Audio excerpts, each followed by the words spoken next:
Let me present to you a sequence of events. On March 6, a 22-year-old autistic man named George Hodgins was murdered in Sunnyvale, California. His mother, Liz, pulled out a gun, shot him point blank, then killed herself. In the following days and weeks, journalists wrote about George's murder. In their articles, they called him low functioning and high maintenance, but called his mom a devoted and loving mother. They sought out quotes from other parents of autistic children who normalized the crime by saying that things like every mother I know who has a child with special needs has a moment just like that. But this isn't true, because I know my own mother and relatives and friends with special needs children who've never had moments like this. And they never sought out the opinion from other autistic people to get their perspective on George's life. They want us to walk a mile in the shoes of his mother, but they never ask the viewers to walk a mile in the shoes of George, of the victim, or talk about his life. They act as if the killer is the victim, and they speak about her positively, but they said negative things about George, almost as if it were his fault. And then when people came to comment on these articles, they said they felt sympathy for the mom, calling her a guardian angel, and that no one should judge her. But I do, and I'm glad she killed herself, because the public and George would not have gotten justice in the court system. They said it wasn't wrong because he was autistic, and autistic children are hell to raise. But that's not true. They're not hell to raise any more than any other child or a parent can be hell to deal with. They said it wasn't wrong because she was obviously responding to lack of services. This also false. She had refused services. And many families, including this case, that are upper middle class are the ones that commit these kind of crimes against disabled children. It's not a lack of service. It's a refusal, and the fact that George Hodgins' mother removed George from the school that he was going to, that he wanted to be part of. She took him out of that, and then she killed him.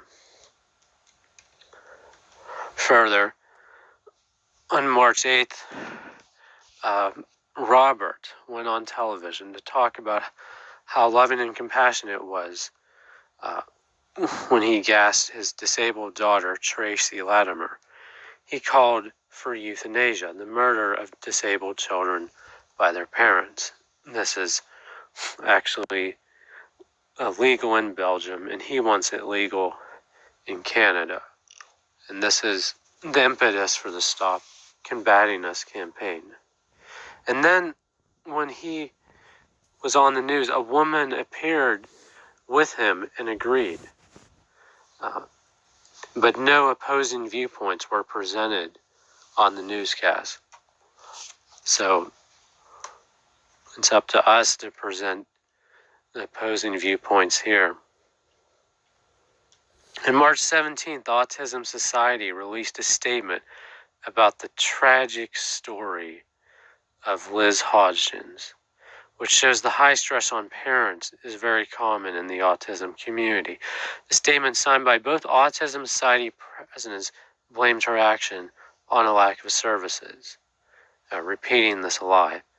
And I just wanted to mention about the Canadian Autism Society that there was a girl with autism who was murdered by her mother in Montreal, and her mother was only given 1 year of jail for killing her daughter, and then the local Autism Society hired the mother to be one of their spokespeople.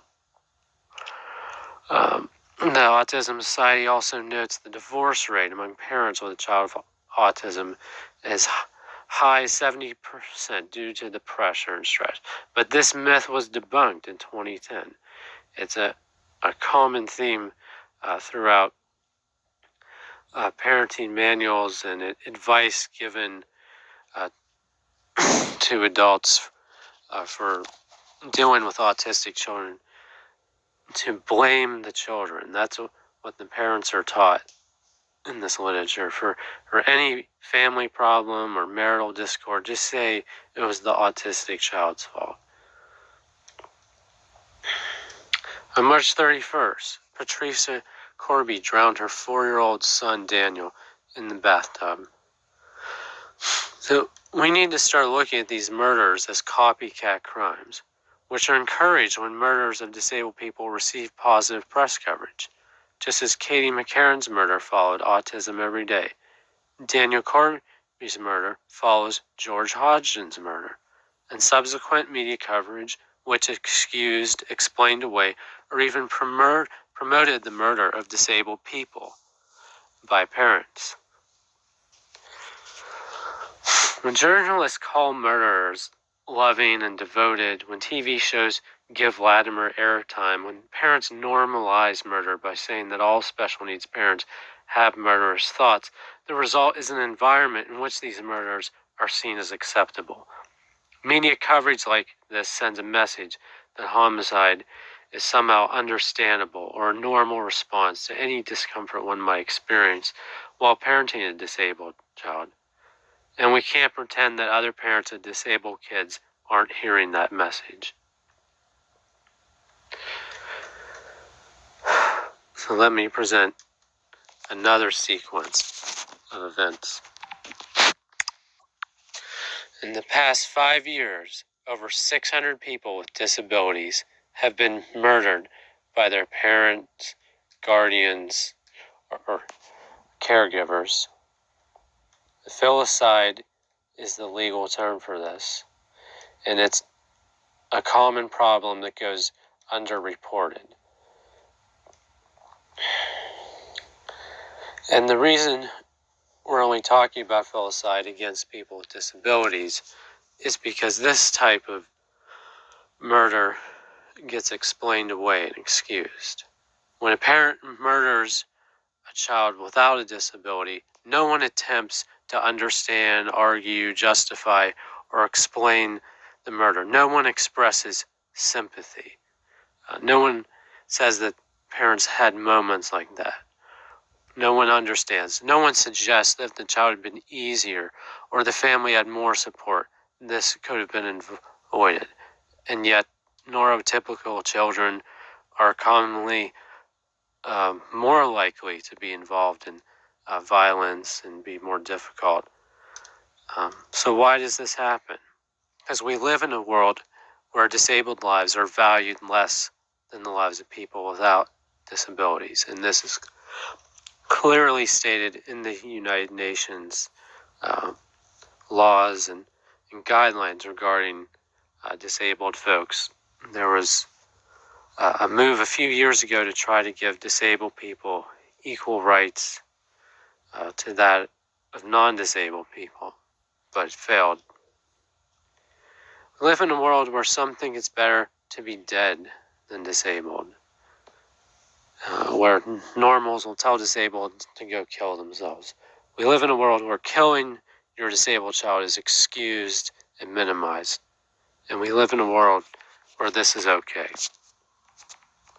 But it's not okay. And to suggest that more funding for services is the solution is to hold people with disabilities hostage. Give us what we want, or the kids get it. When disgruntled employees take guns into their workplaces and murder colleagues, we don't use that as a launching point for a conversation about how Americans need better employee benefits or more paid leave. When students shoot people in schools, we don't use this as a launching point for a conversation about anti-bullying policies. This doesn't mean that we don't care about workers' rights or student safety, but it means that they're separate conversations, and combining them makes excuses for murder.